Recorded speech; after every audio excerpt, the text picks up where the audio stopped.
Hello, Walnut family. My name is Mr. Main. I'm the principal at Walnut High School. We have some important information that we want to share with you regarding school safety on our campus. We partnered up with the Walnut Sheriff Department to give us some information regarding seeing and identifying threats on our campus, as well as the Run, Hide, Fight protocol.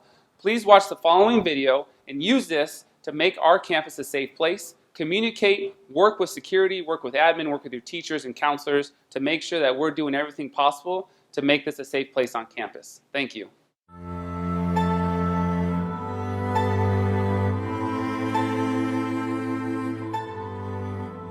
Hello, Walnut High School. My name is Deputy Lewis Denver. I'm with the LA County Sheriff's Department, and I work the Community Relations Division. And my name is Deputy C.T. McDonald. I'm the Community Relations Deputy for the City of Walnut, and you've probably seen me on campus from time to time. All right, one of the things we want to talk about today is what do you do if you hear or see something written that's regarding a threat to your school? You're going to sit there and talk about it amongst your friends, or are you going to go to one of your administration staff or your teachers and talk to them about what you saw? We recommend that's exactly what we need you to do. Go tell the administration staff, your principal, counselor, your teacher, let them know, because this may be somebody trying to get out of taking that next test, or this might be somebody who's really trying to carry out that threat and they're just trying to do a little bit of what we call leakage to see if anybody's paying attention. An additional type of threat you may see or receive is through social media. This could be a picture posted, some kind of phrase, and if you're not at school when this happens, you need to tell your parents or get a hold of a teacher or somebody that you have contact with and let them know what's going on, and also notify the Sheriff's Department. When in doubt, say something about it. Don't just assume because you see something posted and you assume that's not the kind of person that would carry on some sort of act of violence. Unfortunately, many active shooter incidences that have happened across the U.S., people say, that didn't seem like the kind of kid that would do that, and they did. All right, Walnut High School has 3 different levels to assess the amount of safety and security that they need on campus. So a level 1 incident might be that you have an incident that's happening maybe across the street or down the street, and now we need to keep everybody on campus because we don't want whatever's happening away from the school to end up on the school. So this is going to be a business as usual. However, we're going to have students stay in the classroom, not walk around. So this is for their safety and the safety of all the administration staff there.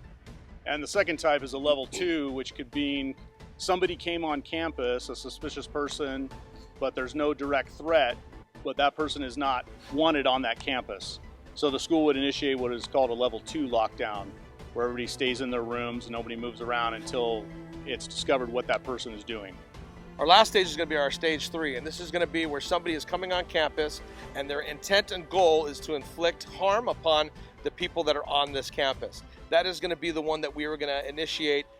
Not only are we locking the doors, we're securing the windows, we're remaining quiet, we're turning off the lights, but we're also going to have to sit there and go through the 3 stages of run, hide, and fight as well. So depending on where you are on campus, what are you going to do? The first piece of this is going to be the run. What are you going to do to get away from this school and you have the ability to go to the school? So it's very important to make sure that you also listen to your teachers, because if you have teachers that are out there telling you to leave the campus and pointing a different direction, make sure you follow their directions. It's going to be very important. They're going to try to get you out of the school as safe as possible. Now the second part of this is the hide. And this is where if you're in class, your class is going to be locked down. You guys should get away from the windows, get away from the door, and stay out of sight. If it's a passing period, go into the closest classroom you can or secure area that you can get into. Your staff is all aware of that. They will take roll of you and where you are after the event's over. But the most important thing is to get into a secured environment and get out of the open view. All right, the third portion of this is the fight portion. So you've locked down in the classroom, doors secured, windows are covered, lights are off, and you've remained quiet. But the worst case scenario is now the threat is coming to your classroom and trying to get inside. What are you going to do? One of the options is you're going to have to fight for your life, and you can find things that are in your classroom to use as some sort of object to protect yourself with. And that could range from a fire extinguisher, that could be the metal trash can, that could be the big, thick textbook that if you hit somebody with it, it's going to hurt them. And understand that if that person comes in, not only are you going to throw those books, but you're going to have to figure out how are you going to get past them. And that may require you to run past that active shooter that's coming into your classroom door. In closing, I want to thank you for your time. And I want you guys to remember, you are the eyes and ears of this campus. And if we all work together, we can prevent a tragedy before it happens. It's really important for you to remember, if you see something and you just kind of disregard it because you think to yourself, nah, I don't want to say anything, or I don't want to overreact, or I don't want to be labeled as some sort of snitch.